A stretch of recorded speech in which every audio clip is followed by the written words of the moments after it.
second at the World Series, people say, what happened? They say, great job. They expect a World Series championship every year. So you kind of go through that, and then the third phase that I think every team goes through is they storm a little bit. We just got through our storming part. Some things weren't going right for us, and maybe everyone's head wasn't in the right place. And this game can get really tough when you start playing yourself instead of playing the game. The game's tough enough. And so we've kind of been through that this week and the last couple of weeks, and tonight I think was an example of everything kind of getting laid out on the table and getting everyone reunited again and kind of having a new approach and a new look and just a new feeling, and then you start performing. So those are the 4 stages that everyone goes through throughout the season. So hopefully from here on out we'll perform, because we play in a very tough conference, and every game's a very, very close game. You got to be at your best to play the game. I think the big thing is, I told the kids this week, is you can control 2 things every day: your attitude and your effort. If you can do that, then you got a chance of being successful in this game. So be good to the game, and the game will be good to you.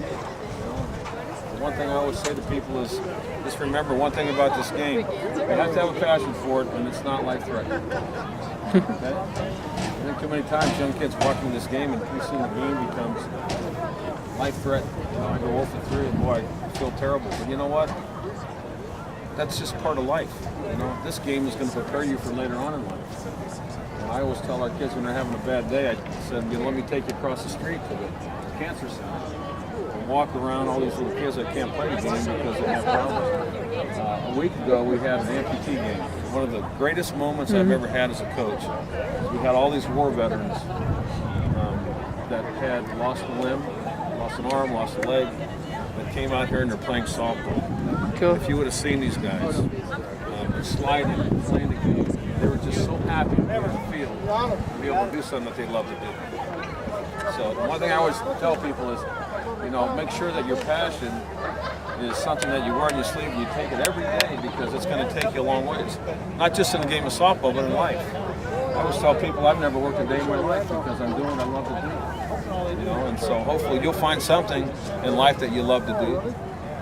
And I always tell people there's 3 things that I try to do, and I've gone through some tough times to find that, but it's called the word balance. When you have balance in your life, when your family is the center of everything. Don't forget that. It's the most important thing. Then your profession. You got to enjoy what you do, work hard at what you do, and then the other things you have to have faith.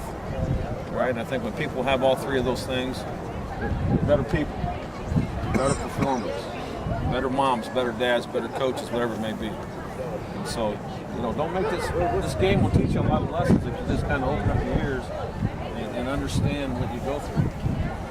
It's a tough game, and I always tell these kids, everyone wants to be so good at this game, but just think about this. If I'm working with you as a hitter, and our best hitter's going to hit 3 out of 10, I'm going to get the bus. Okay. You're going to fail. So if I improve your performance, if I say, all right, I'm going to take you from a 200 hitter to a 300 hitter, guess what? You're still going to be failing 70%. If I take you from a 300 hitter to a 400 hitter, you're going to be failing 60% of the time. It's a tough skill. So don't let hitting get to you. You got to just take it one at bat, and you got to enjoy the moment. And all you can do is get up there and clear your mind, see the ball, hit the ball. Because this is one of the toughest games that anyone will ever play. It's a bat and ball game. Think about golf. Tiger Woods having a problem with golf, and that ball just sits there. You can't figure out a way to hit it straight all the time. You got a ball coming at you at 70 miles an hour or 65 with a little bit of movement. So all I say is embrace the process, embrace, learning the game. If I can say one thing to you, become a student of the game.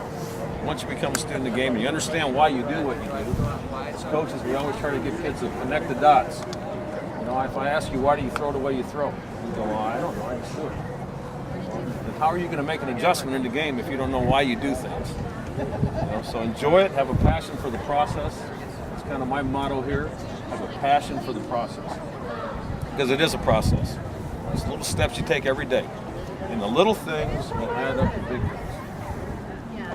And that's really what this game is. It's little things. Maybe I'm not getting a hit. Maybe I'm seeing the ball a little better tonight. Next night I'm seeing the ball a little better. Now my timing's on. Next thing you know, everything's together. Now I'm hitting the ball. When you hit the ball, The game seems easy. When you're struggling, the game gets tough. Don't let it get tough, you know. I always tell the kids, you know, you're the bus driver. Make sure you're driving your bus. You make sure whoever you put on your bus are people that are positive, that are going to help you get where you want to go. If you have people that are negative on your bus, get them off. And that's a big part of life. There's a good little book. It's called, I'll tell you, go pick it up. It's called The Energy Bus. Very neat little book that tells you, it's got some really good lifelong lessons. And I'm big about that. The softball's going to come to an end someday, right? So you might as well get ready for life. So if you think hitting a curveball here is tough, wait till you get in life and you have to hit a curveball and deal with it. But I appreciate you coming. Thank you. Thank you Wow. very much. Thank you very much. You guys, best of luck to you. Keep smiling. Have fun.